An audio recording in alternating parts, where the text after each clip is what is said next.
देंगे।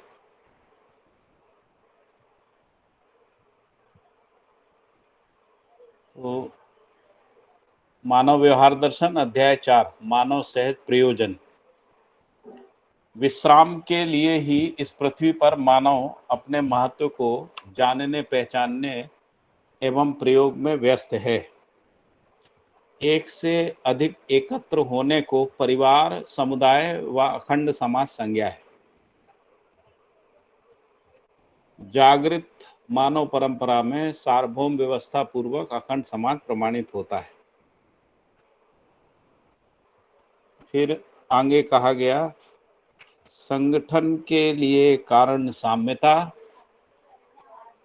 लक्ष्य साम्यता आवश्यक है और इसके निर्वाह के लिए कार्यक्रम साम्यता भी आवश्यक है। तो यहाँ 3 बातें करी, एक कारण साम्यता, दूसरा लक्ष्य साम्यता और तीसरा बोला निर्वाह करने के लिए कार्यक्रम साम्यता। तभी कोई संगठन बनता है, नहीं तो संगठन नहीं बनता। फिर इसके बाद कहा गया कि अकेले में मानव के जीवन में कोई कार्यक्रम, व्यवहार व उत्पादन सिद्ध नहीं होता है। कोई भी कार्यक्रम, व्यवहार व उत्पादन जो है अकेले में मानव के जीवन में सिद्ध नहीं होता है। फिर ये कहा कि इस पृथ्वी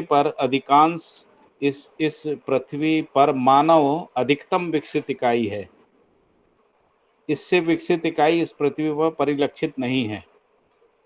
मानव इसलिए विकसित इकाई सिद्ध हुआ क्योंकि, तो 3 कारण दिए हैं। पहला कारण दिया है कि वह मानवेतर सृष्टि के उपयोग, सदुपयोग, शोषण, पोषण में सक्षम है, इसलिए मानव जो है मानवेतर सृष्टि से विकसित है। दूसरा दिया है कि मानव और मानवेतर तीनों सृष्टि में पाए जाने वाले रूप, गुण, स्वभाव, धर्म का मानव ज्ञाता है। और तीसरा कारण दिया है कि मनुष्येतर सृष्टि में ना पाए जाने वाले स्वभाव, व्यवहार एवं अनुभूति को मानव में पाया जाता है। फिर इसके बाद एक सूत्र है, सामाजिकता से आवश्यकता, आवश्यकता से प्रयोग एवं उत्पादन, प्रयोग एवं उत्पादन से अर्थोपार्जन, अर्थोपार्जन से उपयोग, सदुपयोग, प्रयोजनशीलता, उपयोग, सदुपयोग, प्रयोजनशीलता से व्यवहारिकता, व्यवहारिकता से मानवीयता, मानवीयता से अखंड सामाजिकता, अखंड सामाजिकता के अर्थ में सार्थक है।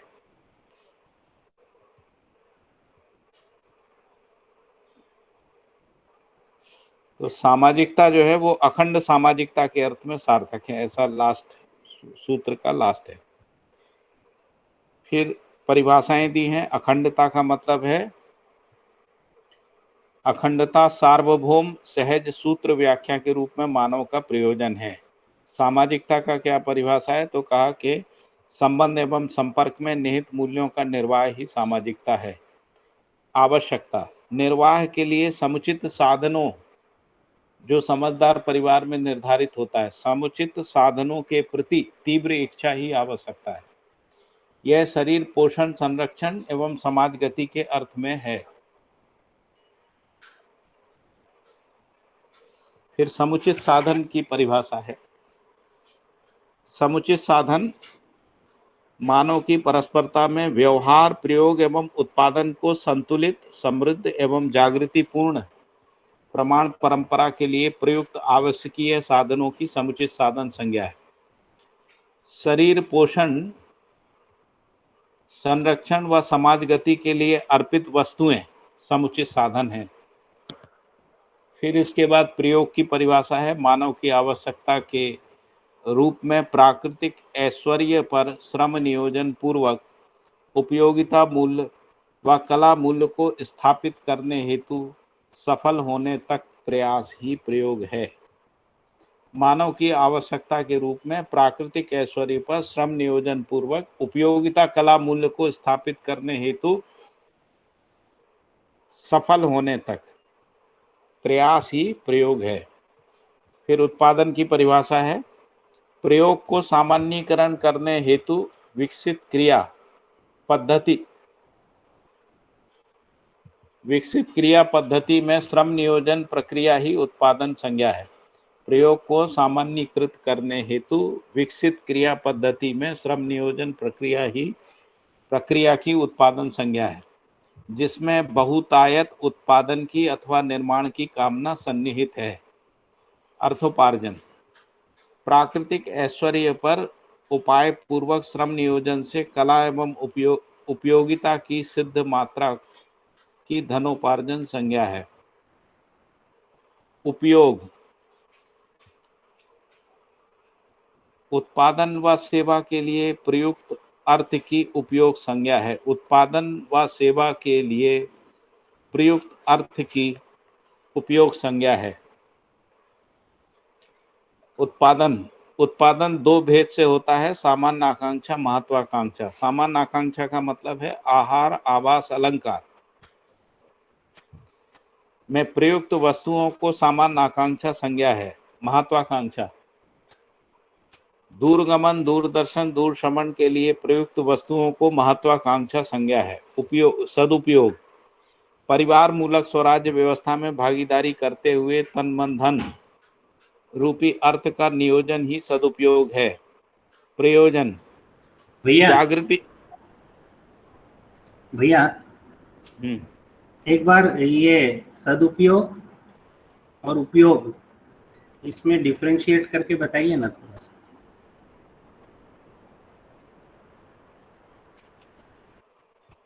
यहाँ पे जो परिभाषा लिखी है वो उत्पादन और सेवा के लिए प्रयुक्त जो अर्थ है उसको वो उपयोग कह रहे हैं,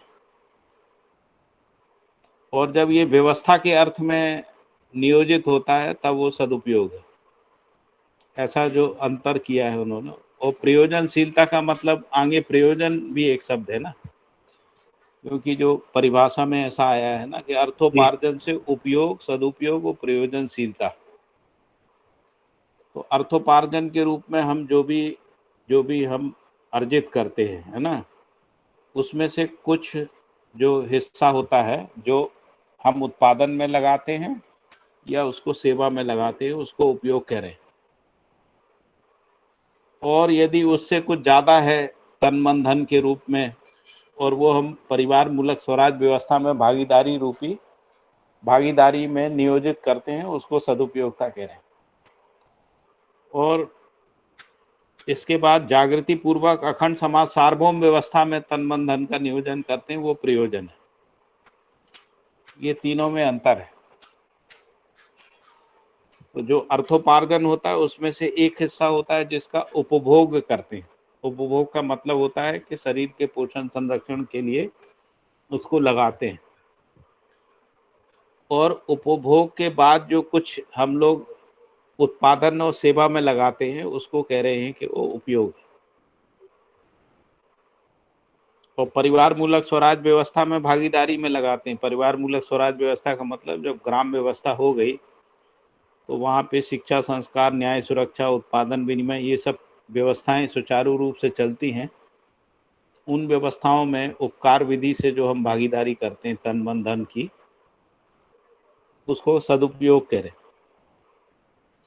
और जब पूरी मानव जाति के लिए करते हैं तन मन धन का उपयोग, तब उसको कह रहे हैं कि वो प्रयोजन है। और पूरी मानव जाति से मतलब जब अखंड समाज सार्वभौम व्यवस्था के अर्थ में नियोजन कर। ये स्पष्ट हुआ भैया? हाँ भैया, हाँ भैया। तो इसमें एक उपभोग शब्द नहीं है। उपभोग शब्द का मतलब है कि जो भी परिवार जो उत्पादन करता है और उत्पादन करने के बाद वो अपने परिवार के लोगों के लिए जो है उसका, उनके पोषण के लिए और उनके संरक्षण के लिए उसका उपभोग करता है ना, शरीर के पोषण और संरक्षण के अर्थ में, है ना। वो हो गया जिसको कह रहे हैं उपभोग। और उपयोग का मतलब है कि उसमें से कुछ बचा के उत्पादन में लगाते हैं, पुनर्उत्पादन के लिए, और फिर सेवा में, वो उपयोग हो गया। फिर इसके बाद एक आगे परिभाषा है व्यवहारिकता। व्यवहारिकता का मतलब उपयोग मानवीयता। भैया, उपयोग समाज के लिए हो गया ना, मतलब नहीं, उत्पादन के लिए। हम जैसे मान लो हमने गेहूं का पैदावार किया तो कुछ गेहूं हमने बचा लिया, ताकि हम उसको उत्पादन में लगा सकें, और कुछ हमने सेवा में लगा दिया, जिनके साथ हमारे संबंध हैं उनको अर्पित करने के अर्थ में, है ना, वो उपयोग हो गया है जिसको कहते हैं। अच्छा। है ना। और उपभोग का मतलब है जो हमने पैदा किया था उसमें से अपने परिवार का भरण पोषण किया, वो उपभोग हो गया। और परिवारों के लिए जो लगाया वो उपयोग हो गया ना। और परिवारों के लिए लगाया नहीं है, अपने अग्रिम उत्पादन के लिए कुछ बचा के रखा ना। और साथ साथ जो लोग जिनके साथ सेवा का संबंध है उसमें लगाया। अच्छा अच्छा, हाँ ठीक है। हेलो, वो जी, इसको उपयोग को पाठक जी अपन स्वार्थ भी कह सकते हैं। उपभोग को कह सकते हैं स्वार्थ। नहीं, उपयोग में अच्छा, फिर इसको सदुपयोग को परार्थ कहेंगे। सदुपयोग परार्थ और ये प्रयोजन परमार्थ। परमार्थ, फिर उपयोग को क्या कहेंगे फिर अपन? उपभोग को अगर उपभोग और स्वार्थ कहेंगे, उपयोग दोनों जो है स्वार्थ एक में ही ही आएगा। कैटेगरी की चीजें हैं ना। हाँ, एक ही। क्योंकि उसमें जो लेकिन बेसिकली उसमें उपयोग का बाबा जी ने मतलब यही है ना। परिभाषा में अंतर किया है। यदि हम स्वयं के अर्थ में उपयोग करते हैं वो स्वार्थ है।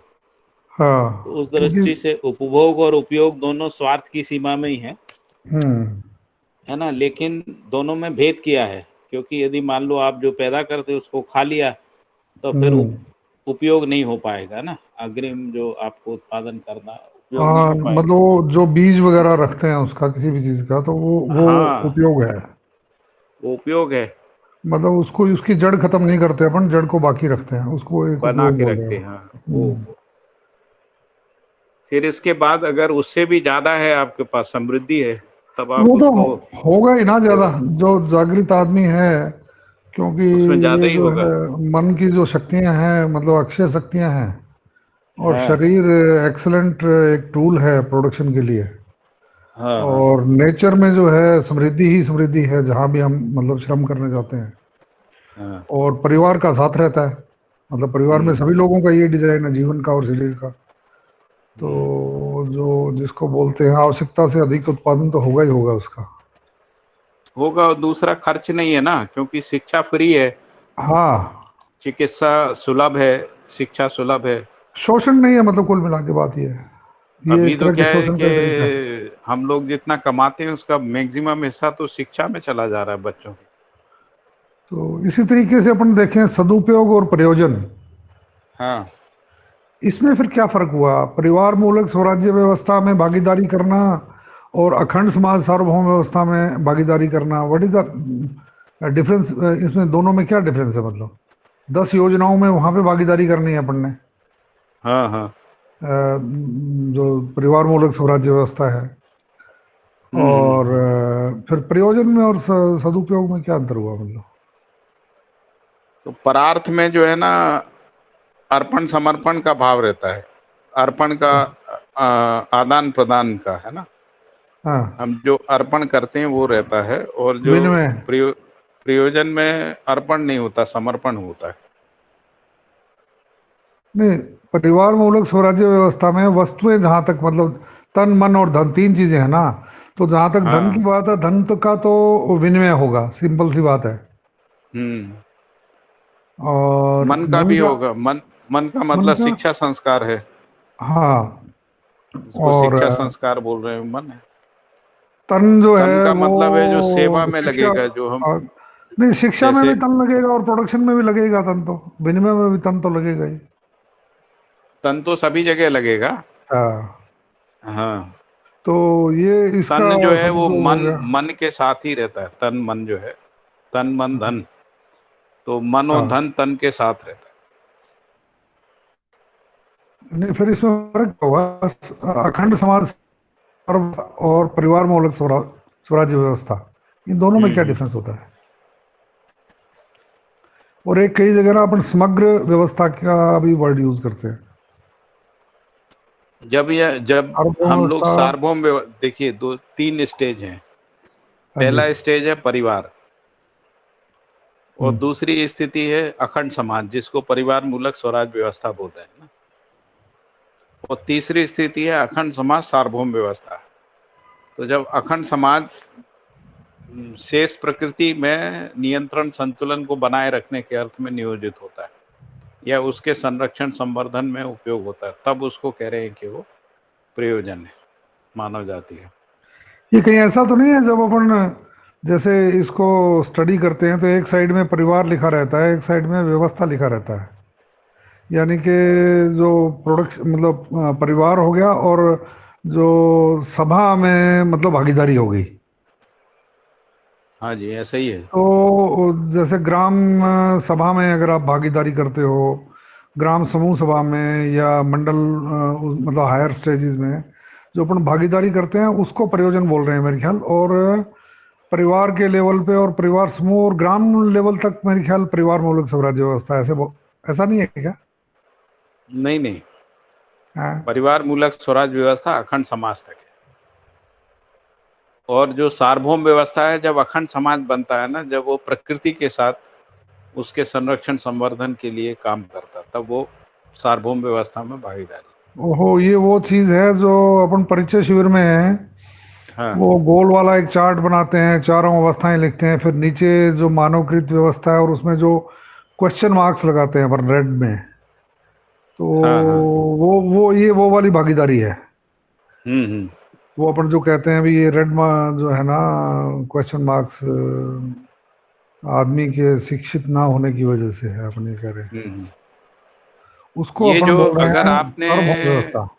अगर आपने वो चार्ट देखा होगा ना, जो बाबा जी ने व्यवस्था का चार्ट बनाया है, हाँ जिसको 10 सोपानी व्यवस्था कह रहे हैं, हाँ, उसमें एक साइड में परिवार लिखा हुआ है आधा, और मतलब 50% एक नहीं, साइड 50% हाँ ऊपर के जो 10 स्टेज हैं उसमें सभा ये व्यवस्था यूज किया हुआ है और नीचे परिवार यूज किया हुआ वर्ड जो है। हाँ, ऊपर परिवार किया है, नीचे व्यवस्था किया है। हाँ यस। और ऊपर लिखा है उन्होंने, ये जो ऊपर वाला हिस्सा उसको लिखा है सभ्यता संस्कृति, और जो नीचे वाला है जिसमें विधि परिवार व्यवस्था। सभा से लेके विश्व परिवार सभा तक है, उसको विधि व्यवस्था लिखा है। हम्म। इसके बाद ये लिखा है कि जो सभा है वो निर्णय करने के लिए और क्रियान्वयन करने के लिए जो है परिवार है, ऐसा भेद किया है। मैं क्या और सोच जो रहा था पाठक जी, परिवार से लेके विश्व परिवार तक है उसको लिखा है समाज रचना क्रम। मतलब समाज रचना क्रम का मतलब है परिवार से अखंड समाज तक बनने का जो क्रम है। हाँ और जो नीचे लिखा है उसको लिखा है सभा व्यवस्था क्रम। तो सभा व्यवस्था, क्योंकि सारी व्यवस्थाएं जो हैं वो सभा के साथ हैं। हाँ। जैसे जिसको हम लोग परिवार मूलक स्वराज व्यवस्था कह रहे हैं, जिसमें 5 व्यवस्थात्मक कार्यक्रम यानी 5 समितियां हैं, समितियां जहाँ पे हैं। और ये 5 समितियां जो हैं सभा के द्वारा नियंत्रित हैं, है ना। हम्म। हर सभा के अंतर्गत 5 समितियां हैं। सभा में और निर्वाचन है और समितियों में जिसको बोलते हैं मनोनयन है, वो है। हाँ, नॉमिनेशन है, नॉमिनेशन है। नॉमिनेशन। ठीक बात है। तो इसमें फिर एक तो बात हुई ना ये जो पाठक जी, निर्णय ऐसा हो सकता निर्णय है लेने मतलब। का काम निर्णय लेने का काम सभा और समितियां करती हैं, और जो हाँ, क्रियान्वयन है वो परिवार वो करते परिवार हैं। में होता है। नहीं नहीं, परिवार में होता है नहीं, परिवार करते हैं मिलके, हाँ हाँ। है ना। तो जैसे परिवार मूलक स्वराज व्यवस्था में जैसे एक परिवार से मिलके जब 10 परिवार बनते हैं तो उसको कह रहे हैं परिवार समूह परिवार, परिवार समूह परिवार, यानी फिर वो कितने 100 लोगों का परिवार हो गया। हम्म। जे ऐसे ही जब 10 परिवार समूह मिलके एक ग्राम बनता है तब उसको कह रहे हैं ग्राम परिवार।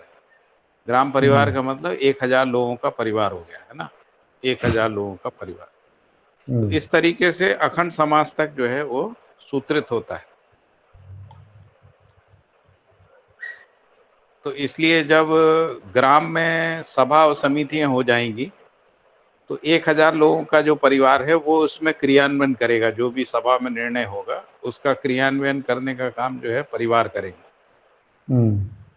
परिवार में जो लोग हैं वो अलग अलग व्यवस्थाओं में भागीदारी करेंगे। हम्म। तो इस तरीके से क्रियान्वयन तो परिवार ही करेगा, जिसको अपन परिवार करें। हम्म। और ये परिवार जो है परिवार से लेके विश्व परिवार तक परिवार बना रहता है। हम्म, इसके बाद एक स्थिति के बाद क्या होता है, पैरेलल भी चीजें बनती है ना, हम्म, वर्टिकल भी बढ़ती है। जैसे ऊपर जाएंगे तो ग्राम परिवार समूह रहेगा, लेकिन एक परिवार के चारों ओर बहुत सारे ग्राम होंगे, 10 ग्राम होंगे कम से कम उसके चारों ओर, है ना। हम्म, तो वो जो 10 ग्राम होंगे, उन हर एक ग्राम के चारों तरफ 10-10 ग्राम होंगे। ऐसे सब मिला के यदि अपन देखेंगे तो लगभग 1 करोड़ ग्राम हो जाएंगे, है ना, पूरे मानव जाति में। यदि 1000 करोड़ है तो 1 करोड़ ग्राम हो जाएंगे। तो उनमें भी एक सीमा तक जो है हॉरिजेंटल भी संबंध निर्वाह होता रहेगा, हॉरिजेंटली भी, है ना। यानी 1 ग्राम की समितियां एक दूसरे ग्राम की समितियों के साथ आपस में संबंधित रहेंगी, और इसके अलावा ग्राम समूह की समितियों से भी संबंधित रहेंगी। तो इस तरीके से जो व्यवस्था है वो आपस में एक सूत्रित रहेगी, और इसी कारण से समाज में कोई अभाव नहीं होगा। मतलब किसी को किसी भी चीज का अभाव नहीं रहेगा। इसीलिए सुलभता बोल रहे हैं, शिक्षा सुलभता, स्वास्थ्य सुलभता, विनिमय सुलभता, उत्पादन सुलभता, सब कुछ सुलभ रहेगा। स्वास्थ्य संयम की सुलभता, है ना। न्याय सुरक्षा भी रहेगी, न्याय सुरक्षा सुलभता रहेगी। तो जो व्यवस्था है उसका मूल उद्देश्य सुलभता है, और जो जिसको अपन परिवार कह रहे हैं उसका मूल उद्देश्य संबंध मूल मूल्यांकन, उभय तृप्ति है। तो ये जो संबंधों में जीने की जो निरंतरता है, उसी में संस्कृति सभ्यता का प्रकटन होता है। और जब सामूहिक रूप से हम सभा विधि से जी पाते हैं, निर्णय ले पाते हैं, उनका क्रियान्वयन कर पाते हैं, वो सब जिसको अपन विधि और व्यवस्था कह रहे हैं, विधि और व्यवस्था का प्रमाण ऐसा। तो इसीलिए जब तक अखंड समाज नहीं होता है, तब तक सार्वभौम व्यवस्था में भागीदारी नहीं हो पाती। जैसे मान लो अभी हम लोग प्रदूषण या ग्लोबल वार्मिंग आदि जो है, अभी हम कर भी क्या पाएंगे। मान लो एक देश भी तय कर लेना कि हम ग्लोबल वार्मिंग कम करना है, तो नहीं कर सकते।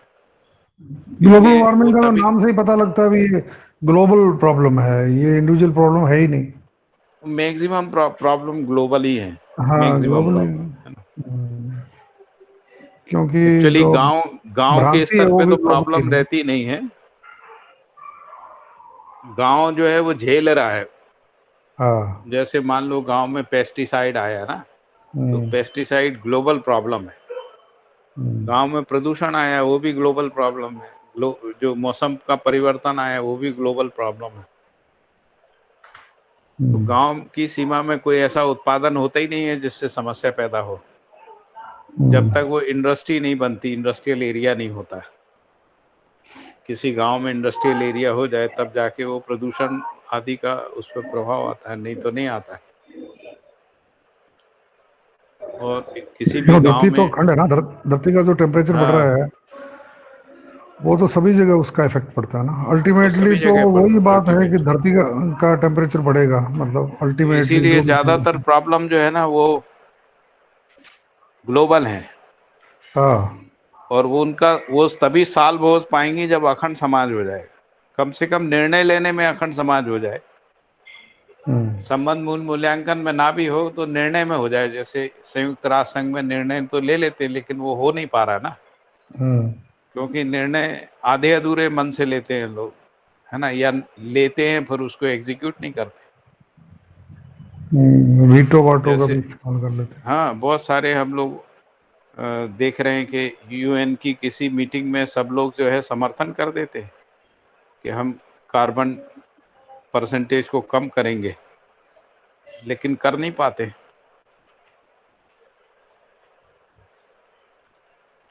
तो उसका मूल कारण यही है, ये समाज नहीं बना है।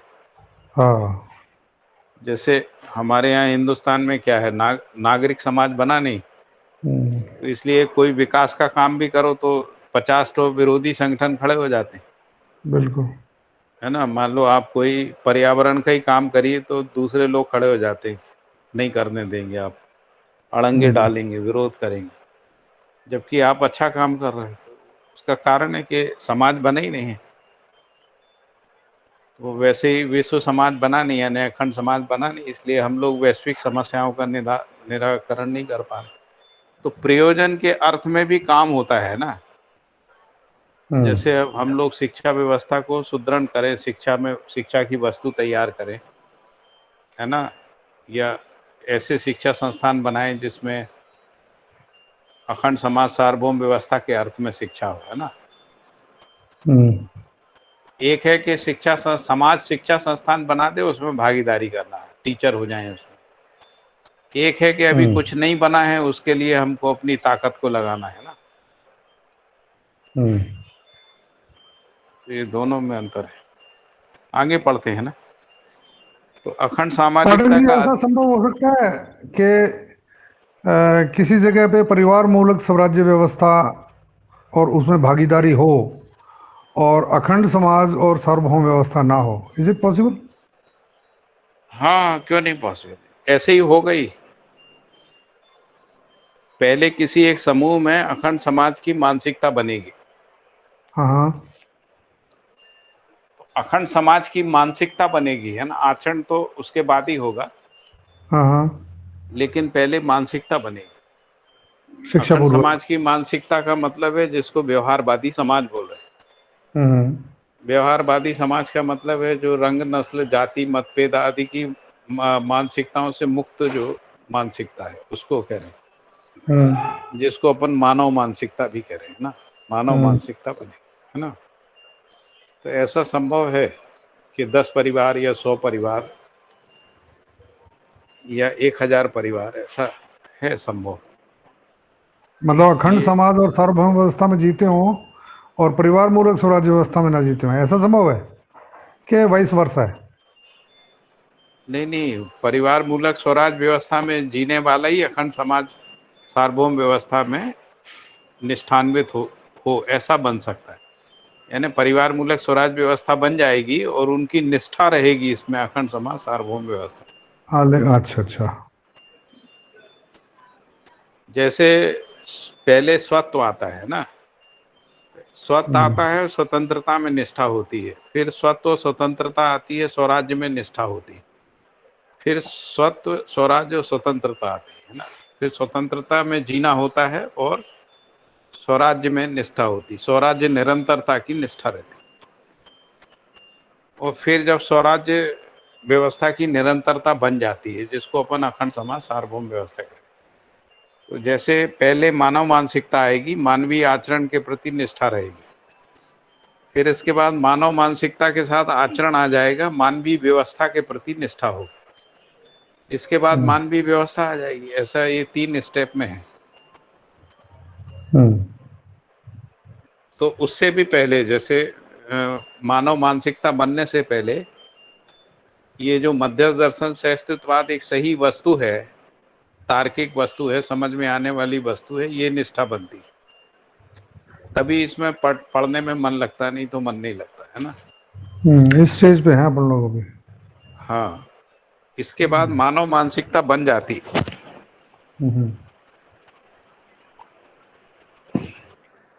फिर मानव चलिए। मानसिकता बन जाती है और एक समूह में बनती है। एक व्यक्ति में तो पता ही नहीं लगता, है ना। तो जब तक 10-20 परिवारों के बीच में मानव मानसिकता के आधार पे व्यवहार होने लगता है। मानव मानसिकता का मतलब है कि जब परिवार समूह बन गया, है ना। परिवार समूह का बनना का मतलब ये नहीं है कि हम अलग अलग हैं। परिवार समूह एक हो गया, एकता बन गई, उनमें आपस में व्यवहार होने लगा, एक दूसरे के साथ स्थिर संबंध हो गए, निश्चित आचरण हो गया, संबंध में स्थिरता आ गई। अभी हम लोगों में क्या होता है कि संबंध में स्थिरता नहीं रहती, संबंध में अस्थिरता बनी रहती, क्योंकि अभ्यास ही ऐसा बना हुआ है ना। तो संबंध में स्थिरता आने के बाद जो है व्यवहार की निरंतरता बन जाती। तो व्यवहार की निरंतरता बनने से जो 5-10 परिवार हैं वो एक ही हो जाते, एक परिवार हो जाते हैं। उसी को बाबा जी कह रहे हैं कि परिवार, समूह परिवार या ग्राम परिवार। ऐसे यदि 100 परिवारों के बीच में हो गया तो उसको कह रहे हैं कि ग्राम परिवार हो गया। तो ग्राम परिवार में एकत्व स्थापित हो जाना ही तो अखंड समाज मानसिकता है, जिसको अपन अखंड समाज मानसिकता कहते हैं। यदि एकत्व नहीं हुआ तो नहीं है। जैसे ही परिवार से 10 परिवार भी बने ना, और वो रंग, नस्ल, जाति, जो शरीरगत जो चेतनाएं हैं उससे भिन्न मानसिकता के आधार पर, तो भी वो अखंड समाज मानसिकता ही है। इसी को अपने पराये की दीवार हटने की बात बोल रहे हैं। हाँ, यही अपने पराये की दीवार हटाना, जिसको अपन कह रहे हैं। अपने पराये की दीवार हट गई तो इसी के साथ साथ जो दूसरी असमानताएं हैं, जैसे बली दुर्बली वाली है और वो सब हट विद्वान जाती की है, गरीब हाँ, अमीर वाली है, इसके साथ ही हटने वाली है सब। वो इसी के साथ विलय होती जाती हैं। ठीक बात। आगे पढ़ते हैं। अखंड सामाजिकता का अध्ययन मानवीय स्वभाव, विषय, दृष्टि के आधार पर है, जिसके संरक्षण हेतु सामाजिक व्यवस्था है। फिर ये कहा कि ऊपर वर्णित आधार पर अध्ययन करने पर मानव प्रवृत्तियां 3 कुल में 3 प्रकार से गणना होती है: अमानवीयता, मानवीयता, अतिमानवीयता। फिर लिखा है कि अमानवीय स्वभाव, अमानवीय विषय, अमानवीय दृष्टि का संरक्षण, संवर्धन, प्रोत्साहन देने हेतु की गई व्यवस्था जो है वो अमानवीय व्यवस्था है अथवा पाश्विक प्रवृत्ति व्यवस्था है।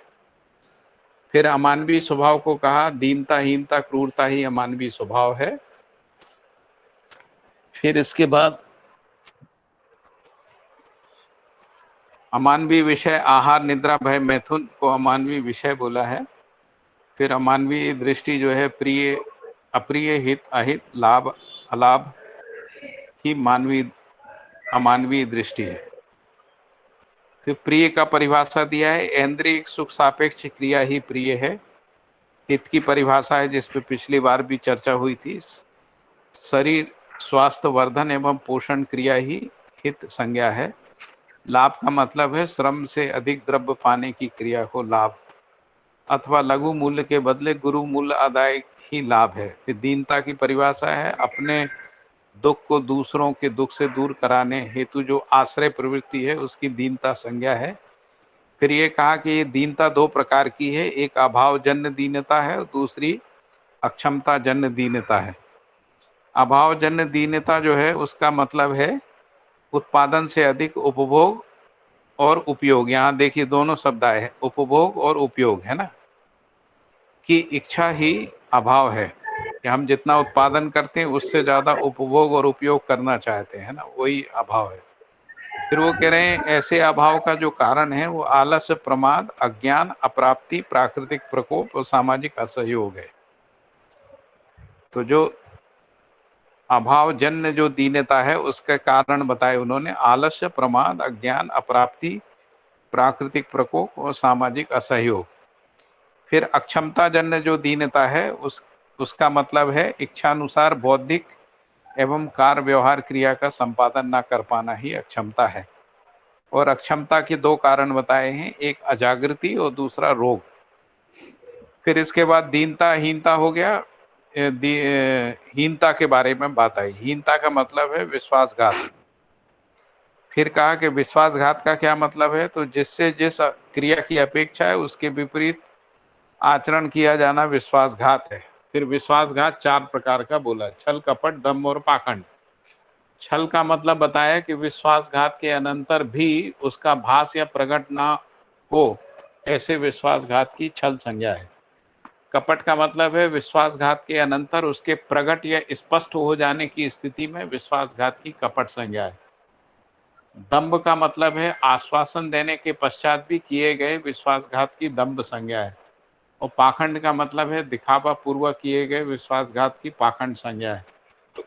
फिर इसके बाद क्रूरता की परिभाषा है, स्व अस्तित्व को बनाए रखने के लिए बलपूर्वक दूसरे के अस्तित्व को मिटाने में जो वैचारिक प्रयुक्ति अथवा शोषण कार्य है उसे क्रूरता कहते हैं। अपराध एवं प्रतिकार क्रूरता के दो भेद हैं। अपराध का मतलब है पर धन, पर नारी, पर पुरुष, पर पीड़ात्मक कार्य व्यवहार ही अपराध है। फिर कहा कि अपराधात्मक क्रूरता हिंसा के रूप में होती है और प्रतिकारात्मक क्रूरता जो है प्रतिहिंसा के रूप में रहती है। फिर मानवीय स्वभाव की बात आई है। मानवीय स्वभाव विषय दृष्टि को संरक्षण, संवर्धन एवं प्रोत्साहन देने वाली व्यवस्था मानवीय व्यवस्था है। फिर मानवीय स्वभाव को बोला धीरता, वीरता, उदारता ही मानवीय स्वभाव है। फिर मानवीय विषय पुत्रेष्णा, वित्रेष्णा, लोकेष्णा है। इनकी परिभाषाएं आगे आएंगी। फिर मानवीय दृष्टि है न्याय, धर्माधर्म, सत्यासत्य दृष्टि जो है वो मानवीय दृष्टि है। फिर न्याय का परिभाषा है मानवीयता के संरक्षणात्मक नीति पूर्वक किए जाने वाले व्यवहार की न्याय संज्ञा है। मानवीयता के संरक्षणात्मक नीति पूर्वक किए जाने वाले व्यवहार की न्याय संज्ञा है। अतिमानवीय स्वभाव विषय दृष्टि की जागृति के लिए समुचित अवसर एवं साधन को नियोजित करने वाली व्यवस्था एवं वैयक्तिक प्रयास को अतिमानवीय सामाजिक व्यवस्था कहते हैं। अखंड समाज परिवार मूलक व्यवस्था एवं मानव सहज प्रमाण परंपरा ही अतिमानवीय सामाजिक व्यवस्था है। अखंड समाज परिवार मूलक स्वराज व्यवस्था व मानव सहज प्रमाण परंपरा ही अतिमानवीय सामाजिक व्यवस्था है। अतिमानवीय स्वभाव जो है दया, कृपा, करुणा ही अतिमानवीय स्वभाव है। दया का मतलब है जिसमें पात्रता हो परंतु उसके अनुरूप वस्तु उपलब्ध ना हो, ऐसी स्थिति में जो वस्तु उपलब्ध कराने हेतु की गई प्रयुक्ति ही दया है। जैसे मानव में पात्रता है ना, मानव में पात्रता है, जीवों में पात्रता नहीं है, तो मानव को मानवीय आचरण रूपी वस्तु को उपलब्ध करा देना, मानवीय ज्ञान संपन्न बना देना, ये दया है। फिर कृपा का मतलब है कि वस्तु समीचीन हो पर उसके अनुरूप आचरण तथा मानवीय दृष्टि नहीं है, तो उसको पात्रता उपलब्ध कराने की जो प्रयुक्ति है उसको कृपा कह रहे हैं। फिर कह रहे हैं करुणा, जिसमें पात्रता ना हो और वस्तु भी समीचीन ना हो, उसको उसे उपलब्ध कराने वाली प्रयुक्ति की करुणा संज्ञा है। फिर अतिमानवीय विषय सत्य है, अतिमानवीय दृष्टि मात्र सत्य है। फिर इसके बाद लिखा है कि न्याय व अन्याय सहित लक्ष्य भेद से संपर्क सफल असफल होते हैं। यानी न्याय सहित लक्ष्य से संपर्क सफल होते हैं, अन्याय सहित लक्ष्य से असफल होते हैं, जिससे सामाजिकता का विकास व ह्रास होता है। न्याय के साथ संपर्क पूर्वक सामाजिकता का विकास होता है, अन्याय के साथ संपर्क पूर्वक है ना संबंध असफल होते हैं, है ना, संपर्क असफल होते हैं और ह्रास सिद्ध होता है। फिर संपर्क की परिभाषा दी है जिस परस्परता में प्रत्याशाएं ऐच्छिक रूप में निहित हैं, ऐच्छिक रूप में निहित हैं, यानी अनिवार्य नहीं है, ऐच्छिक हैं, ऐसे मिलन की संपर्क संज्ञा है। ऐहिक यानी जीव चेतना वश संबंध नहीं है, ऐहिक उद्देश्य से संबंध नहीं है, यानी जीव चेतना वश जो है संबंध नहीं है, उसी को ऐहिक उद्देश्य कह रहे हैं। संबंध आमुष्मिक उद्देश्य, आमुष्मिक उद्देश्य का मतलब है विकसित चेतना, मानव देव चेतना, दिव्य चेतना, दिव्य मानव सहज प्रमाण पूर्वक ही है। तो संबंध जो है वो विकसित चेतना, मानव, देव मानव, दिव्य मानव सहज प्रमाण पूर्वक ही संबंध है, जिसका निर्वाह ही जागृति है। और इसीलिए लिखा है संबंध की परिभाषा में जिस परस्परता में प्रत्याशाएं पूर्णता के अर्थ में निश्चित रहती हैं, तो संपर्क में ऐच्छिक रहती हैं और संबंध में पूर्णता के अर्थ में निश्चित रहती हैं, ऐसे मिलन की संबंध संज्ञा है। फिर लिखा है कि सामाजिकता का निर्वाह कर्तव्य एवं निष्ठा से है, जिसमें अखंडता सार्वभौमता रूप में सामाजिकता का विकास अन्यथा से ह्रास है। सामाजिकता का निर्वाह कर्तव्य एवं निष्ठा से है, इसमें अखंडता सार्वभौमता रूप में सामाजिकता का विकास एवं ह्रास है। फिर निर्वाह की परिभाषा दी है, समाधान समृद्धि सहित उपयोग सदुपयोग प्रयोजनों को प्रमाणित करना अथवा परस्पर पूरक सिद्ध होना, ये निर्वाह करने का क्रिया है। कर्तव्य का मतलब है मानवीयतापूर्ण विधि से करने योग्य कार्य व्यवहार एवं मूल्य निर्वाह की कर्तव्य संज्ञा है। और निष्ठा का मतलब है कर्तव्य और दायित्व के निर्वाह की निरंतरता ही निष्ठा है। सामाजिकता के निर्वाह के लिए समाधान समृद्धि आवश्यक है, क्योंकि बौद्धिक एवं भौतिक साधन है, इसके लिए ही बौद्धिक एवं भौतिक साधन है। सामाजिकता के निर्वाह के लिए समाधान समृद्धि आवश्यक है, इसके लिए बौद्धिक एवं भौतिक साधन है। साधन का मतलब है साधक को अथवा साध्य के लिए आवश्यकीय वस्तु एवं पात्रता को साधन संज्ञा है, जो हर साधक में अपेक्षणीय है।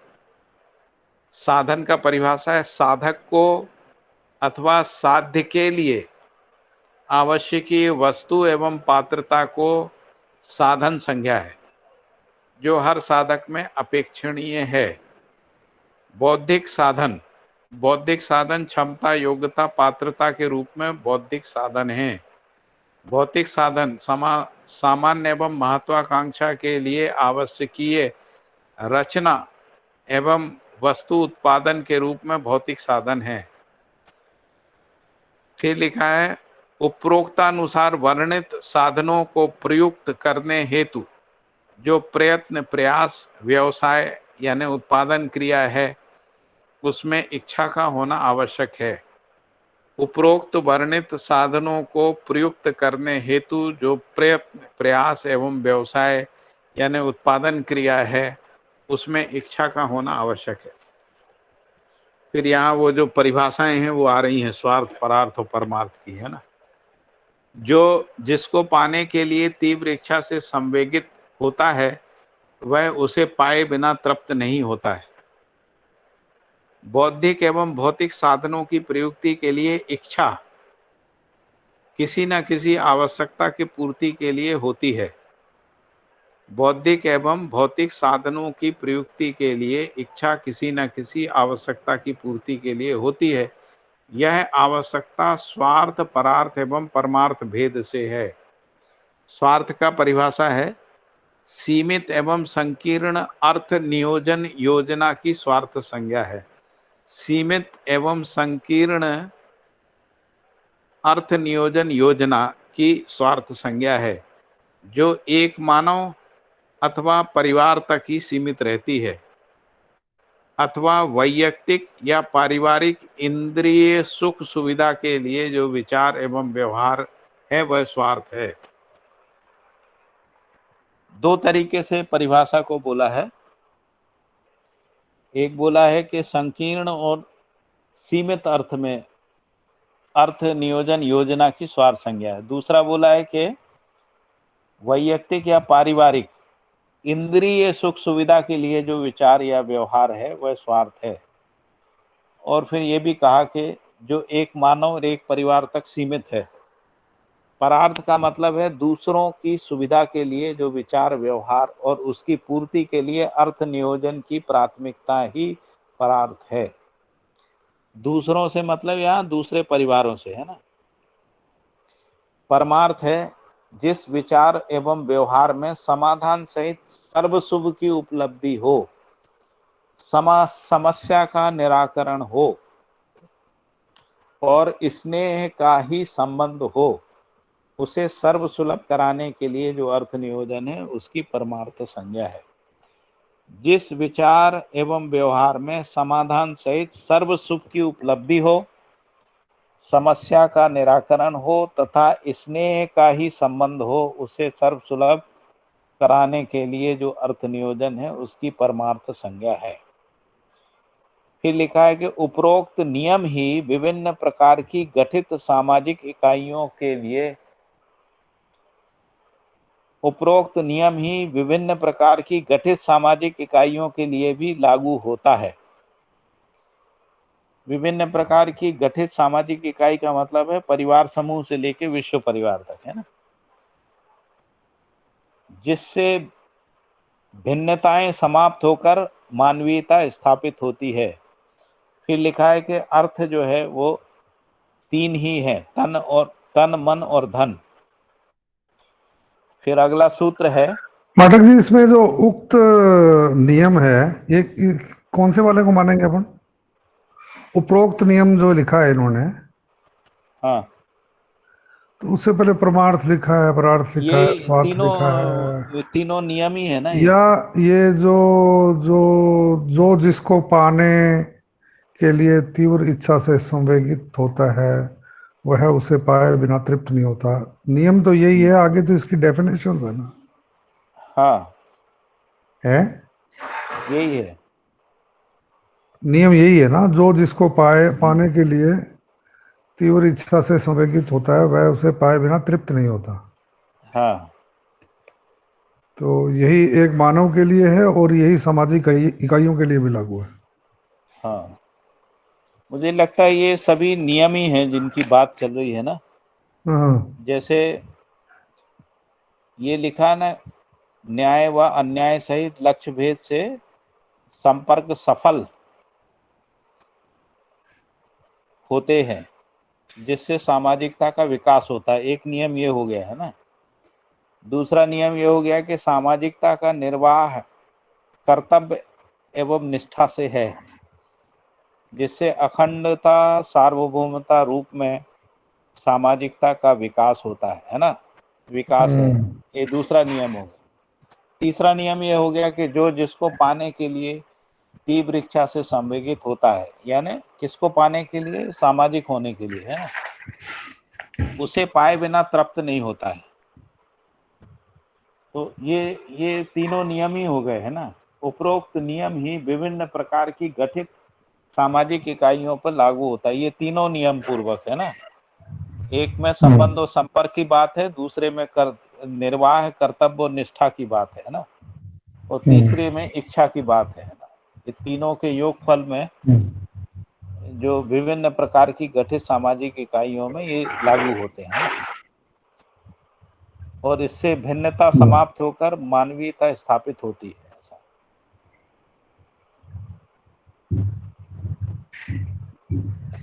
ठीक है ना? तो स्वार्थ से भिन्नता कैसे दूर होगी जी? स्वार्थ से,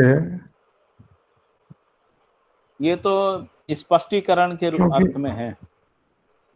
मतलब यदि दोनों तरीके की बातें करी है ना, जैसे ये लिखा है कि अन्याय लक्ष्य से असफलता सिद्ध होती है, जिससे ह्रास होता है ना।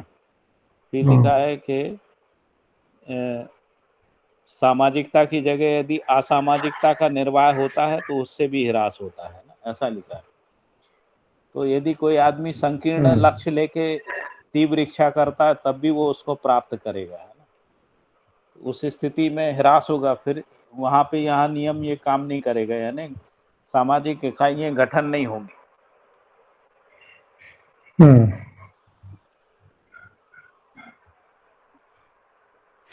फिर ये स्वार्थ और परार्थ की जो डेफिनेशन दी है, इन दोनों में इंद्रिय सुख सुविधा लिखा है, स्वार्थ में और परार्थ में। नहीं, केवल स्वार्थ में लिखा, परार्थ में नहीं। परार्थ में भी लिखा है दूसरों की सुविधा। हाँ, सुविधा का मतलब वही है धन, जिसको बोल रहे हैं अपन सामान्य कांक्षा और महत्वाकांक्षा। सुविधा का मतलब वही है ना। इंद्रिय सुख नहीं लिखा ना, सुविधा बल लिखा है। सुविधा में वो सम आ जाएगा, सुविधा सामान्य। इंद्रिय सुख के लिए होती है ना। नहीं, आवश्यकताएं भी होती है ना, सामान्य आकांक्षा महत्वाकांक्षा के रूप में भी सुविधा ही है। इन दोनों को जोड़ के सुविधा बोलते हैं ना। हाँ, लेकिन छह इंद्रिय सुख जो अलग चीजें चीज है हैं। ना। हम्म। जैसे अभी जो इंद्रिय सुख कंज्यूमरिज्म, सुविधा दोनों वर्ड यूज किए हैं यहाँ पे, और यहाँ पे परार्थ सुविधा में जी। सिर्फ सुविधा की बात करी है, हम्म। और परार्थ में करी है समस्या का विचार और निराकरण, यानी व्यवहार कि की बात। समाधान की बात है। और स्नेह स्नेह का वर्ड भी यूज किया, व्यवहार तो ऊपर भी यूज किया उन्होंने वर्ड, हाँ परार्थ में भी हाँ। विचार और व्यवहार दोनों ही वर्ड यूज किए इन्होंने, हम्म। और स्वार्थ में भी विचार और व्यवहार दोनों यूज किए वर्ड। स्वार्थ में भी, वहां पे स्वार्थ के अर्थ में विचार और व्यवहार होगा, और यहाँ इंद्रिय परार्थ के सुख के अर्थ में लिए, विचार और व्यवहार होगा, यहाँ इंद्रिय से सुख के लिए परमार्थ। पाठक जी व्यवहार क्या होगा? अभी तो ज्यादातर जो कंज्यूमरिस्टिक जो आदान प्रदान है ना, या परिवार में जो है उसी को बढ़ाते हैं ना, इंद्रिय सुख की चीजों के लिए ही तो है सारा खेल। लेकिन ये डेफिनेशन तो सुविधाएं उन्होंने तो सीमित जागृत। होती हैं, देखिए सुविधाएं जो है सीमित होती हैं, लेकिन इंद्रिय सुख के कारण ही तो परिवारों में अभाव रहता है।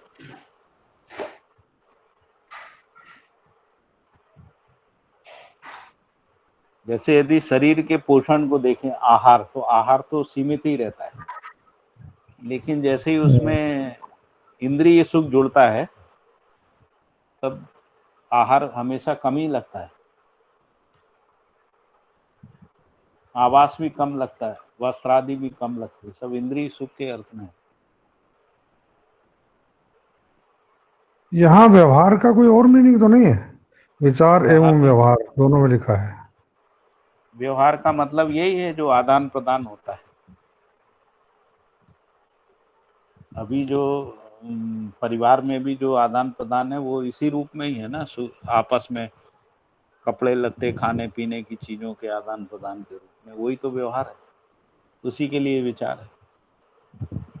जैसे अभी शादी विवाह में व्यवहार किसको बोलते हैं? कपड़े लत्ते जेवर आदि जो देते हैं, धन वन देते हैं, ये सभी तो है, वो उसी को व्यवहार बोलते हैं। यहाँ जागृति के अर्थ में व्यवहार शब्द नहीं है,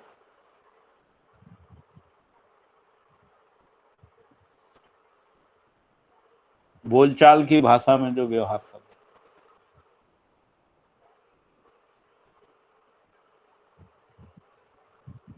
ठीक है क्या? नहीं है कुछ और बोलना? अजीत जी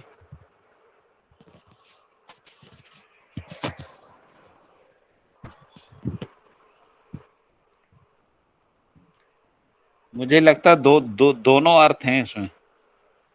हेलो,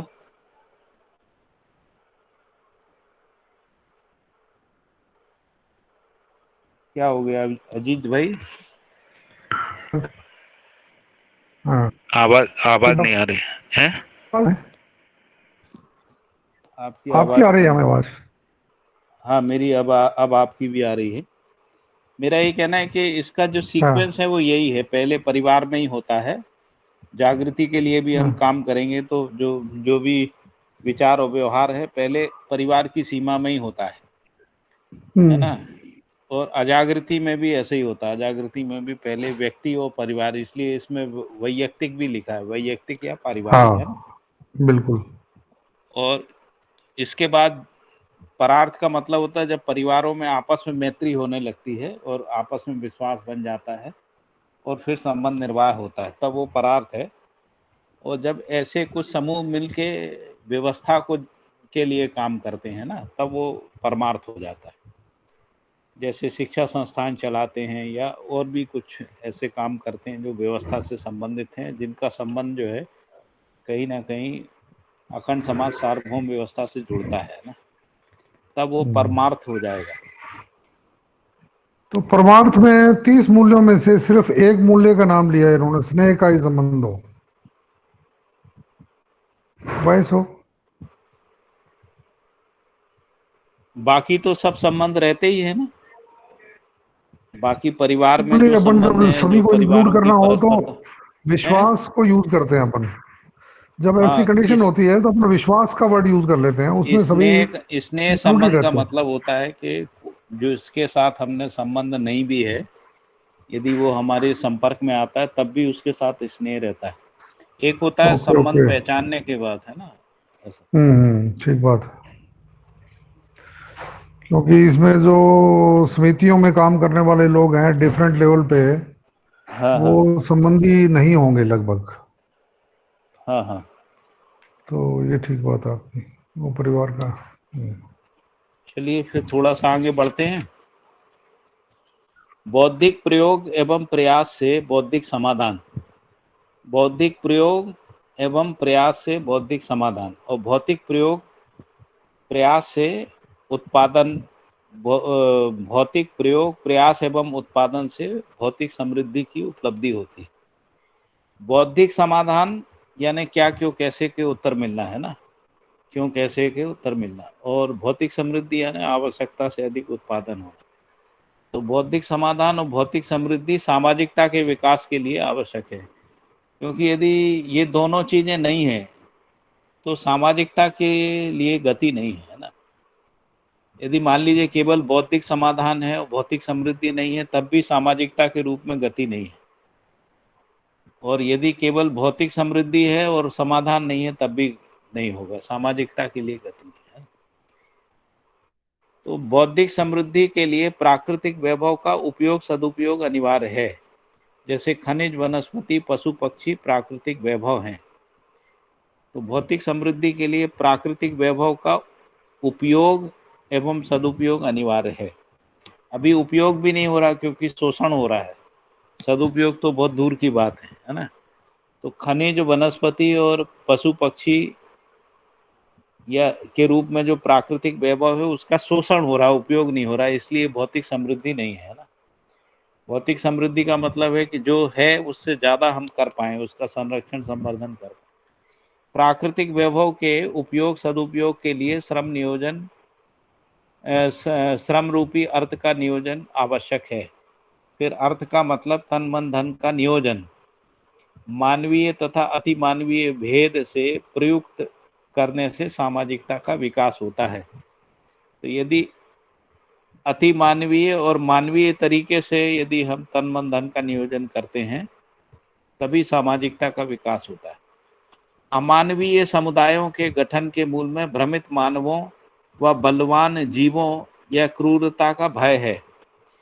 तो जो कह रहे हैं कि अभी जो भी हमको गठन दिखता भी है ना समुदाय के रूप में, उसके गठन के मूल में भ्रमित मानव या बलवान जीवों या क्रूरता का जो भय है, उसके कारण से अमानवीय समुदायों का गठन दिखता है, जिसको समुदाय चेतना कह रहे हैं।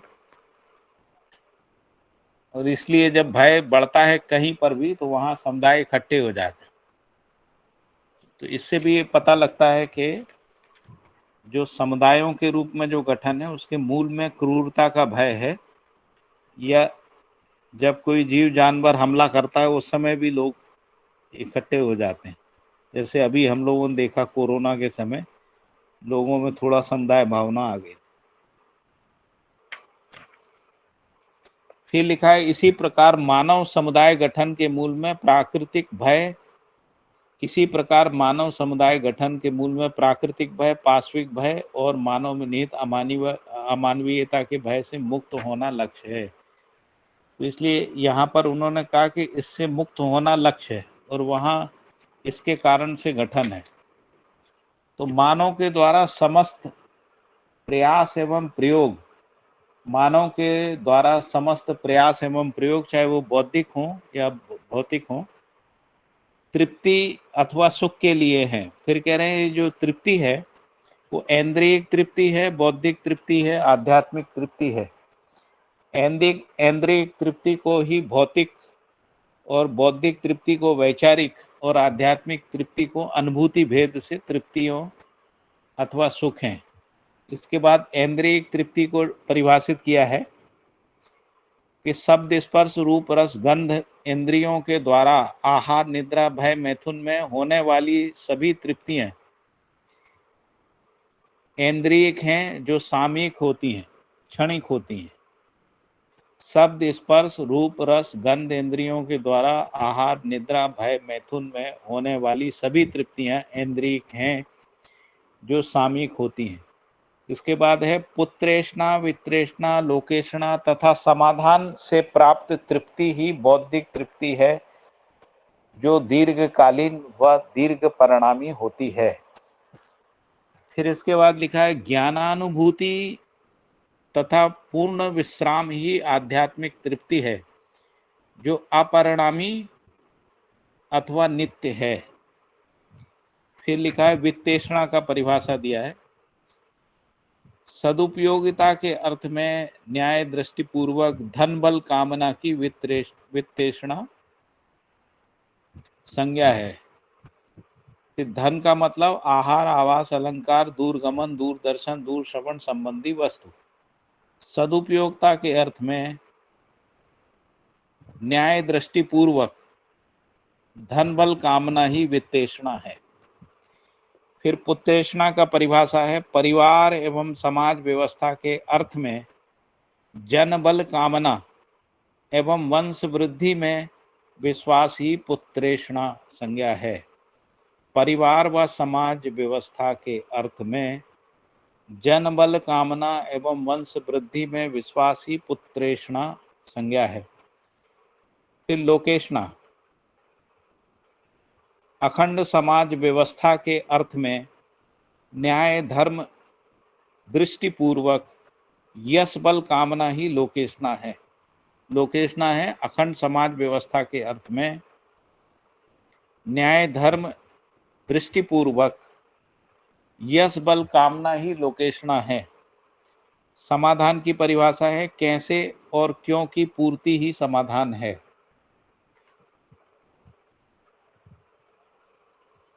फिर विश्राम का परिभाषा है जिसमें श्रम नहीं समाधान है। जिसमें श्रम नहीं है समाधान है।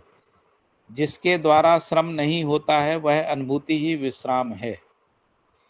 फिर इंद्रिय का परिभाषा दिया है इच्छा अनुसार द्रवित होने वाले अंग की इंद्रिय संज्ञा है। बोध करने कराने वाले अंग की बुद्धि संज्ञा है। सह अस्तित्व में अनुभूति अंग सह अस्तित्व में अनुभूति अंग आत्मा है। समस्त आत्माओं के आधारभूत सत्ता की आध्यात्म या परमात्मा संज्ञा है। इंद्रिय का परिभाषा है इच्छानुसार द्रवित होने वाले अंग की इंद्रिय संज्ञा है। बोध कराने वाले अंग की बुद्धि सह अस्तित्व में अनुभूति संग आत्मा और समस्त आत्माओं के आधारभूत सत्ता की आध्यात्म परमात्मा संज्ञा है। फिर लिखा है आवश्यकता तथा उपयोगिता का निर्णय उपरोक्त तीन तृप्तिकारी अथवा सुखकारी लक्ष्य भेद से निर्णय होता है। तीन कौन सी हैं? ऐन्द्रियक बौद्धिक और आध्यात्मिक, जिनको भौतिक वैचारिक और अनुभूति कह रहे हैं ना। तो उपरोक्त तीन प्रकार के जो तृप्तिकारक हैं उसी के आधार पे आवश्यकता उपयोगिता का निर्णय होता है। फिर लिखा है कि जो ऐन्द्रियक तृप्ति है वो क्षणिक है, बौद्धिक तृप्ति दीर्घ है और आध्यात्मिक तृप्ति जो है वो नित्य अथवा अपरिणामी है या निरंतर है ना। फिर इसके बाद लिखा है प्रिया प्रिय विषय सापेक्ष हैं। प्रिया प्रिय जो है वो विषय सापेक्ष हैं। हिताहित शरीर सापेक्ष हैं और लाभालाभ वस्तु सापेक्ष व सेवा सापेक्ष है। वस्तु व सेवा सापेक्ष है। फिर लिखा है न्याय व्यवहार सापेक्ष है। ये दृष्टियों को परिभाषित कर रहे हैं। न्याय व्यवहार सापेक्ष है। धर्माधर्म समाधान सापेक्ष तथा सत्यासत्य अस्तित्व में अनुभूति सापेक्ष है। इस तरीके से ये 12 दृष्टियों की बात आई है।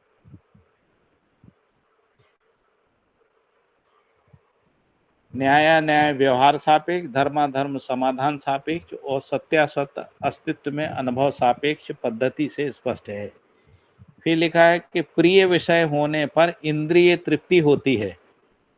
यदि प्रिय है विषय यानी शब्द स्पर्श रूप रस गंध हमको रुचिकर हैं, प्रिय हैं, उससे इंद्रिय तृप्ति होती है। अप्रिय विषय प्राप्त होने पर इंद्रियां तृप्त नहीं होती हैं। फिर लिखा है कि हृदय तृप्त होने पर हित तथा स्वास्थ्य लाभ होता है और हृदय के अतृप्त होने पर अहित व स्वास्थ्य का लाभ नहीं होता है।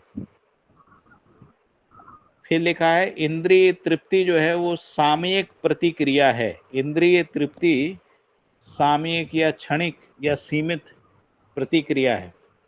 तृप्ति का मतलब लिखा है, तृप्ति का अर्थ है आंदोलन से मुक्त क्रिया ही तृप्ति है।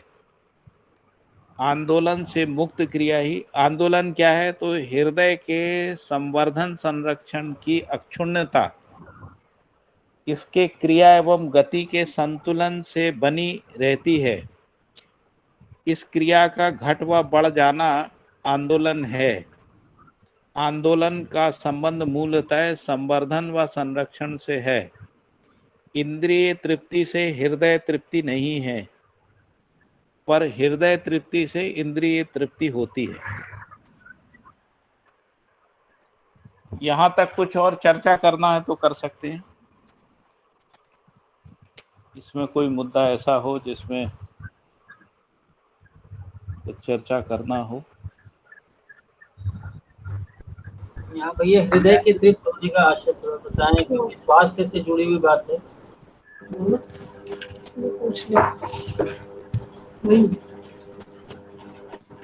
जैसे यदि शरीर स्वस्थ रहता है ना तो उस स्थिति में इंद्रियां तृप्त रहती हैं। यदि शरीर अस्वस्थ होता है तो इंद्रियां अतृप्त होती हैं। फिर मान लो अगर आपकी इंद्रिय तृप्ति के विषय मिलते हैं तो उससे हृदय को तृप्ति नहीं होती। हृदय की तृप्ति जो है वो स्वास्थ्य लाभ से ही होती है। यदि शरीर स्वस्थ होता है तब हृदय तृप्त होता है,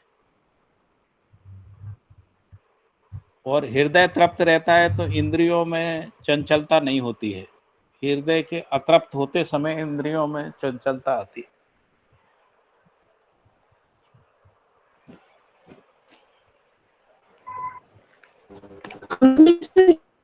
हाँ जी,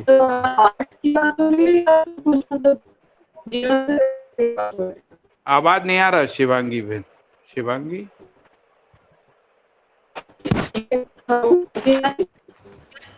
आवाज नहीं आ रही है आपकी।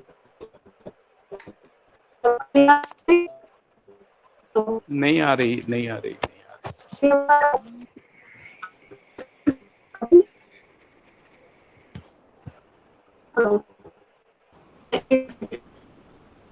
कौन अर्चना बहन है कि शिवांगी है मालूम नहीं, लेकिन आवाज नहीं आ रही आपकी। शिवांगी थी, वो इंटरनेट आपका लोड ले रहा है बेटा शिवांगी, इसलिए आवाज क्लियर नहीं आ रही।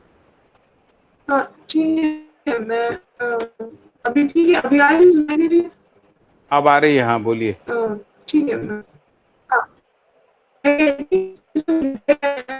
अभी फिर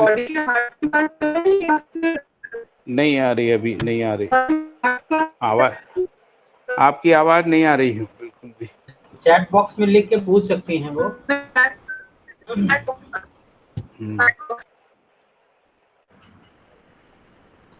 वाईफाई पे हो बेटा तो दूसरे फोन डिस्कनेक्ट कर दो उससे, तो लोड नहीं लेगा इंटरनेट।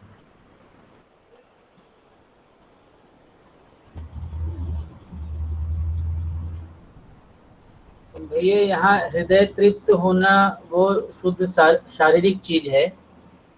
हाँ, और उसका जीवन की तृप्ति से तो कोई, जीवन तृप्ति अलग चीज है। हाँ, जीवन तृप्ति अलग। जीवन तृप्ति जो है समाधान, समृद्धि, अभय, सहस्तित्व में होती।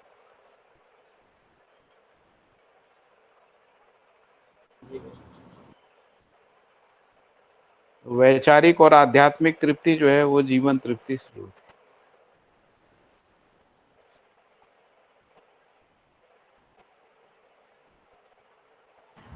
हृदय का संबंध जो है, बात लिखी, हृदय का संबंध शरीर से है। जी शरीर में जिसको हार्ट कह रहे हैं वही हृदय है। भैया इसको आपने कैसे कहा चंचलता, मतलब हार्ट तरफ से कोई रोग नहीं है तो उसको चंचलता को कैसे कनेक्ट किया? जैसे ज्यादा मतलब शरीर स्वस्थ रहता है ना, तो इंद्रिय जो इंद्रिय सुख की ओर गति कम रहती है। अच्छा, शरीर अस्वस्थ रहता है तब ज्यादा रहती है। इसको हर व्यक्ति अपने में देख ही सकता है। यानी शरीर स्वस्थ है मतलब उसमें जिसको कह रहे हैं सप्त धातु का संतुलन है, कफ पित्त वात का संतुलन है, और रक्तचाप का संतुलन है ना, और खनिजों का संतुलन है। उस समय इंद्रियों में अतृप्ति जो है वो कम रह मतलब इंद्रियता की ओर गति कम रहती।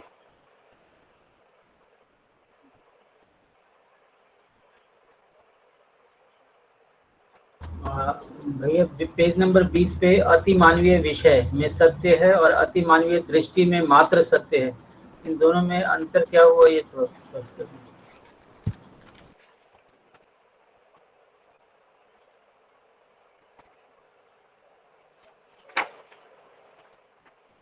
मतलब एक है दृष्टि, जिसको देखने की दृष्टि कह रहे हैं ना, उसको लिखा है मात्र सत्य, और एक है विषय, मतलब जिसमें वो खुद बना रहता है। जो अति मानवीय जो है ना, या दिव्य मानव है, तो वो निरंतर सह अस्तित्व रूपी परम सत्य में होने रहने के अर्थ में निरंतर बना रहता है, जिसको अपन कहें कि वो सत्व रूपी स्वत्व में निरंतर रहता है, हमेशा अनुभव संपन्नता में बना रहता है। वो विषय हो गया। दृष्टि मतलब जब भी वो किसी चीज का विश्लेषण व्याख्या करता है, कोई व्यवहार कार्य करता है, तो वो सत्य के अर्थ में करता है, वो पुत्रेष्णा वित्रेष्णा लोकेष्णा के अर्थ में नहीं करता है ना।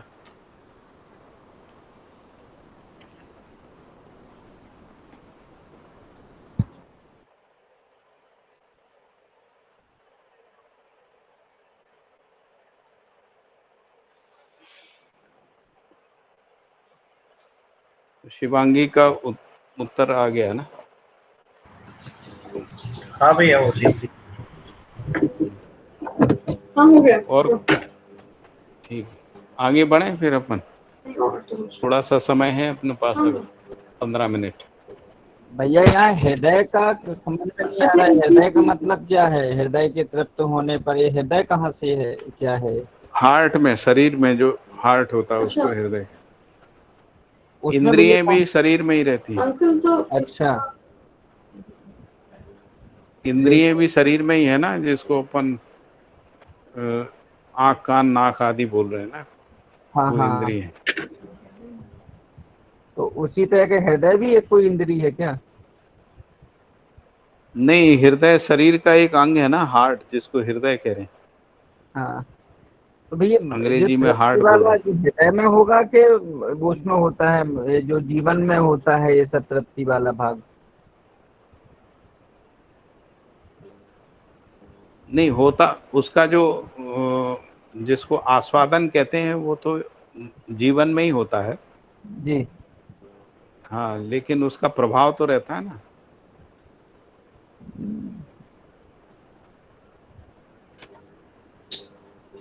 अंकल तो मतलब इसको ऐसे मतलब समझ सकते हैं कि वो कह रहे हैं कि अगर हमारी क्या कहते हैं, हम स्वस्थ रहते हैं, मतलब वैसे उत्तेजित नहीं रहते हैं, तो फिर अपने आप इंद्रियां कंट्रोल में रहती हैं, ऐसा?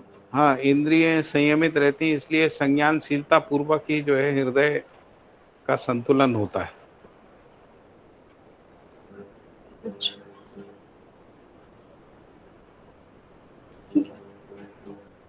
और यदि सामान्य अर्थों में भी देखें तो यदि स्वस्थ आदमी होता है ना, जिसको अपन कह रहे हैं, जिस उसका हृदय तृप्त होता है, हृदय आंदोलित नहीं होता है, यानी रक्तचाप जो है नियंत्रित रहता है। इसीलिए आंदोलन के परिभाषा में लिखा है ना कि इसकी क्रिया व गति का घट बढ़ जाना है ना। हार्ट की जो जो हृदय की जो क्रिया है है ना, वो बढ़ जाना या घट जाना, उसी को अपन रक्तचाप बोल रहे हैं ना, ब्लड प्रेशर कम ज्यादा होना।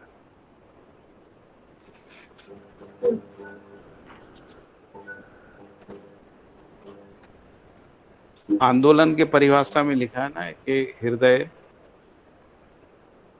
मतलब हृदय क्रिया एवं गति का घट बढ़ जाना, उसी का नाम आंदोलन है। तो यदि शरीर स्वस्थ है तो हृदय गति जो है स्वभाव गति में बनी रहती है। स्वभाव गति में यदि हृदय स्वभाव गति में रहता है तो बाकी जो अंग अवयव है ना वो नियंत्रण संतुलन में रहते हैं।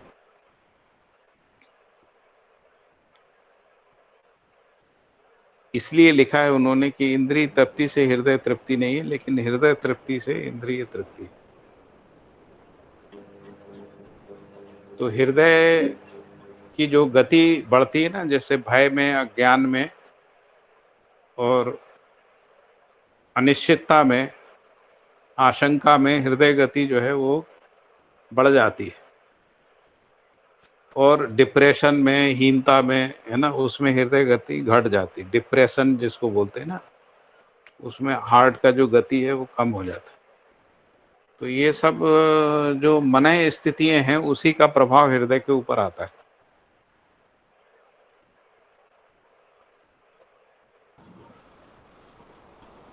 भैया एक पेज नंबर 22 के आखिरी लाइन में आवश्यकता तथा उपयोगिता का निर्णय उपरोक्त 3 तृप्ति कारक अथवा सुख कारक लक्ष्य भेद से निर्णय किया जाता है। तो ये लक्ष्य भेद क्या है? 3 जिससे निर्णय, जैसे मान लो इंद्रिय एक लक्ष्य है, इंद्रिय एक लक्ष्य है तो आवश्यकता और उपयोगिता उसी आधार पे होगी। वैचारिक लक्ष्य है तो उस प्रकार से होगी। यदि आध्यात्मिक लक्ष्य है तो आवश्यकता उपयोगिता का निर्णय जो है उस आधार पे होगा। ऐसा बोल, हमारा लक्ष्य क्या है, लक्ष्य के आधार पे ही आवश्यकता उपयोगिता का निर्णय है।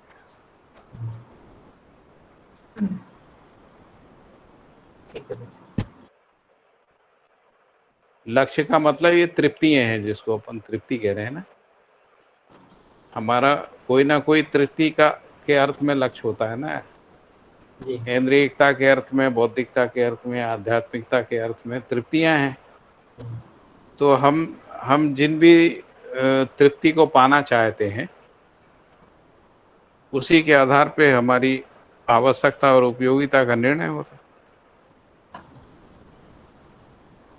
इसीलिए लिखा है उन्होंने, तृप्ति कारक अथवा सुख कारक लक्ष्य भेद से निर्णय किया जाता है। ठीक है ना भैया? जी भैया। संदीप भाई? जी भैया, बढ़िया।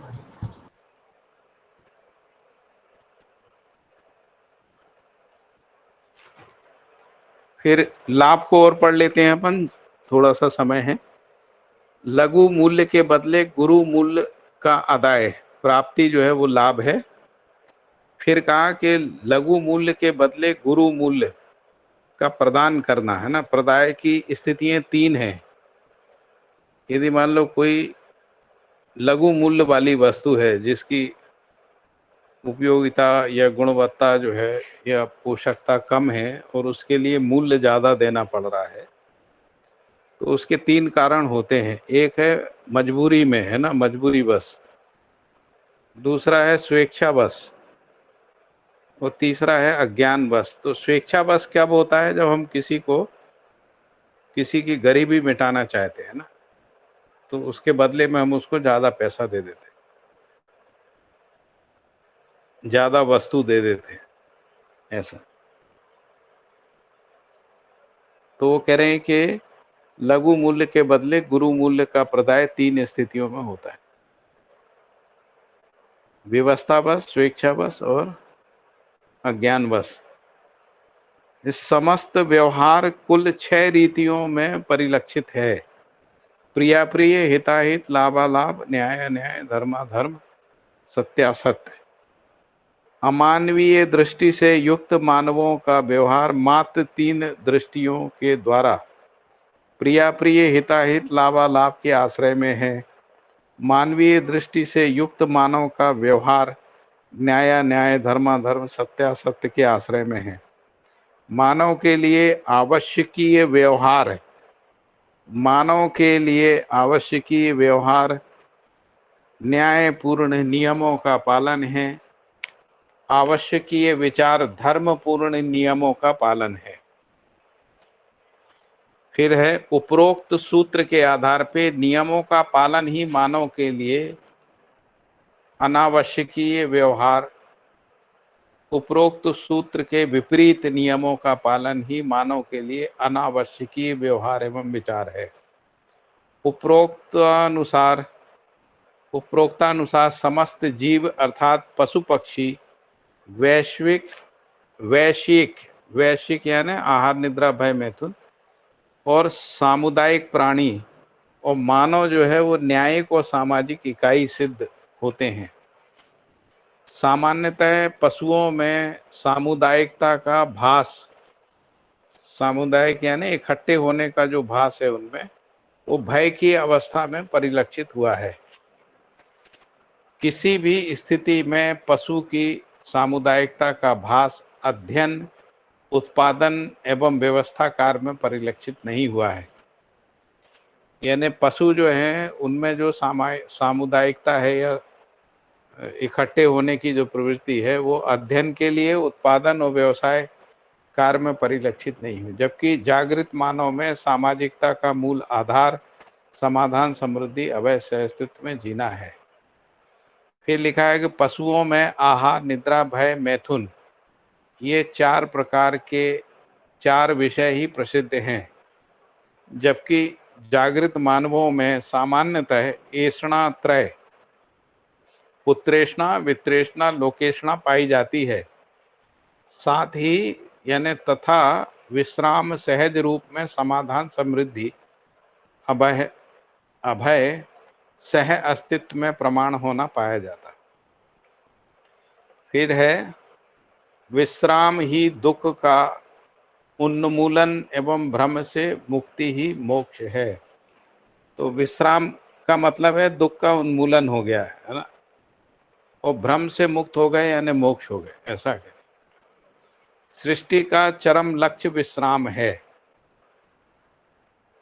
इसका प्रमाण जागृत मानव परंपरा ही है। इसलिए हर भ्रमित मानव भी विश्राम के लिए व्याकुल रहता है। समाधान ही विश्राम है, यही अभ्युदय है। सह अस्तित्व में चारों अवस्थाओं और चारों पदों का अपने अपने लक्ष्य के लिए किया जाने वाला क्रियाकलाप ही संपूर्ण सृष्टि है। सह अस्तित्व में चारों अवस्थाओं और चारों पदों का अपने अपने लक्ष्य के लिए किया जाने वाला क्रियाकलाप ही संपूर्ण सृष्टि है। मानवेतर जीवों में जो ज्ञान उपयोग में आया है उसे सामान्य ज्ञान संज्ञा है। मानव के द्वारा जो व्यवहृत है वह 2 वर्गों में परिलक्षित है, ज्ञान सम्मत विवेक और विज्ञान। मानवेतर जीवों में जो ज्ञान उपयोग में आया है वो सामान्य ज्ञान संज्ञा है। मानव के द्वारा जो व्यवहृत है वह 2 वर्गों में परिलक्षित है, ज्ञान सम्मत विवेक और विज्ञान। विवेक और विज्ञान संपन्न होने के कारण ही मानव ने विश्राम को पहचाना है तथा इसके लिए समुचित प्रयोग भी किया है, जो सृष्टि के श्रम का उद्देश्य एवं फल भी है। भ्रमित मानव कर्म करते समय में स्वतंत्र और फल भोगते समय में परतंत्र है, जबकि पशु कर्म करते समय भी और फल भोगते समय भी परतंत्र है।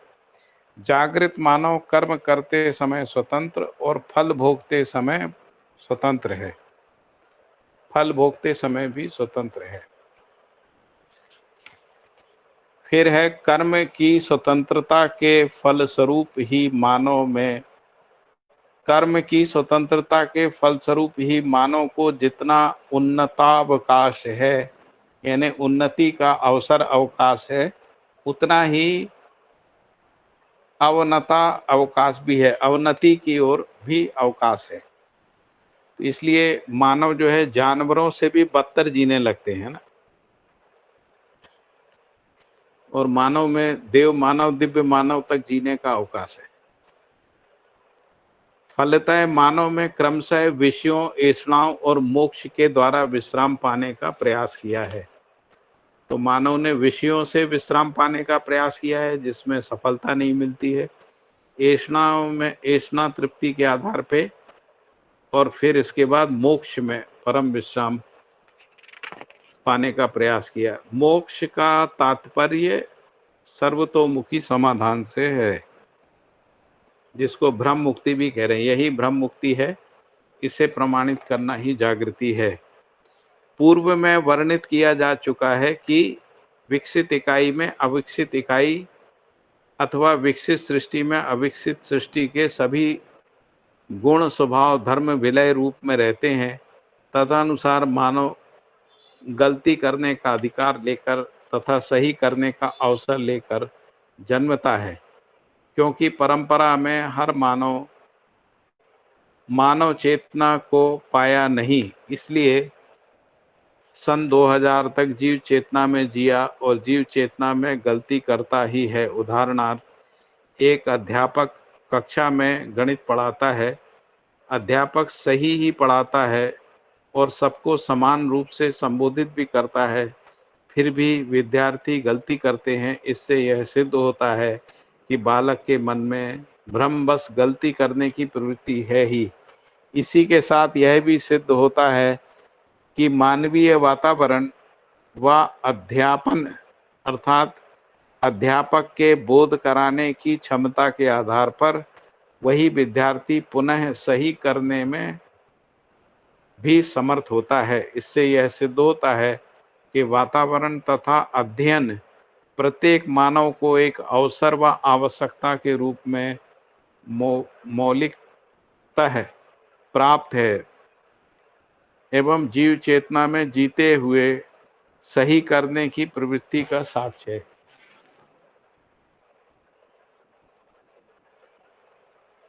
ठीक है, फिर अभी यहाँ रुक सकते हैं हम लोग, 10 बज गया है। या और कोई बात करना हो 2-4 मिनट बात कर लेते हैं, फिर इसके बाद करें।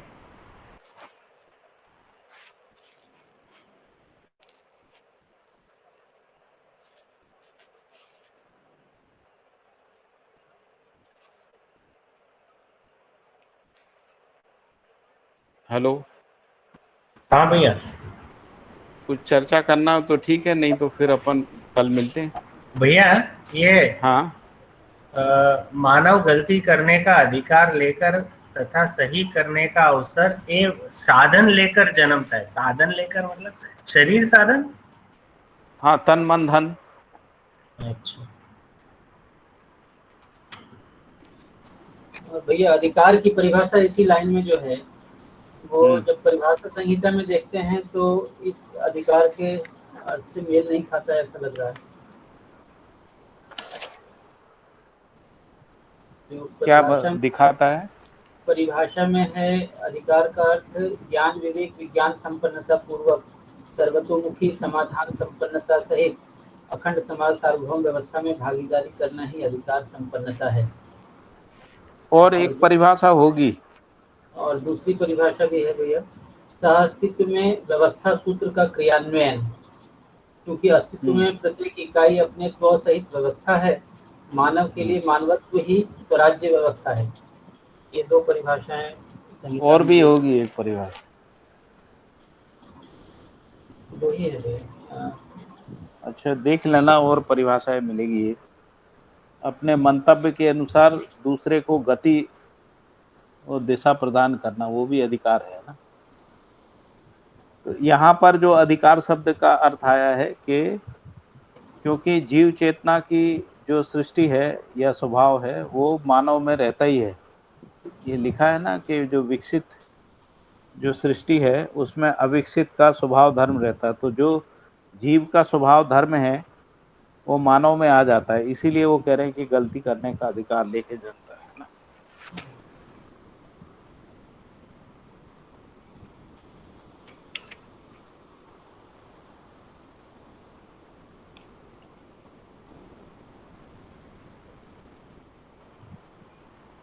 ये जो लिखा है ना, जो अभी पढ़ा था, अविकसित इकाई के अथवा विकसित सृष्टि में अविकसित सृष्टि के सभी गुण स्वभाव धर्म विलय रहते हैं।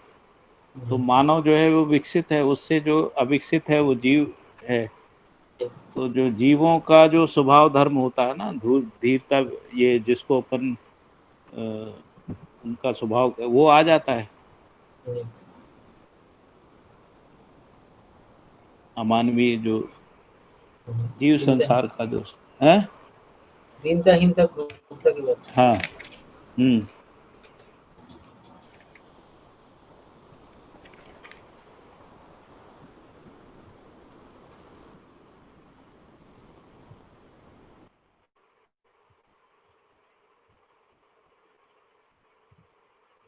और साथ साथ उनका वो भी आ जाता है, विषय भी आ जाता है।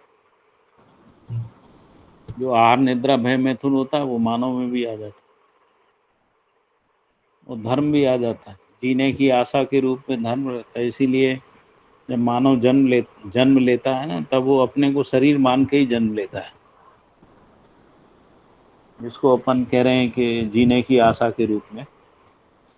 फिर उसमें धीरे धीरे जो है सुख, जो सही करने का अवसर है, यानी सुख पूर्वक जीने का अवसर रहता है।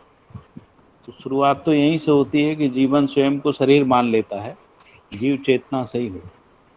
मानव का इस धरती पे प्रकटन भी जीव चेतना, जिसको अपन अजागृत मानव कह रहे हैं, उसी वैसे ही हुआ। ठीक है, ये ठीक हो गया।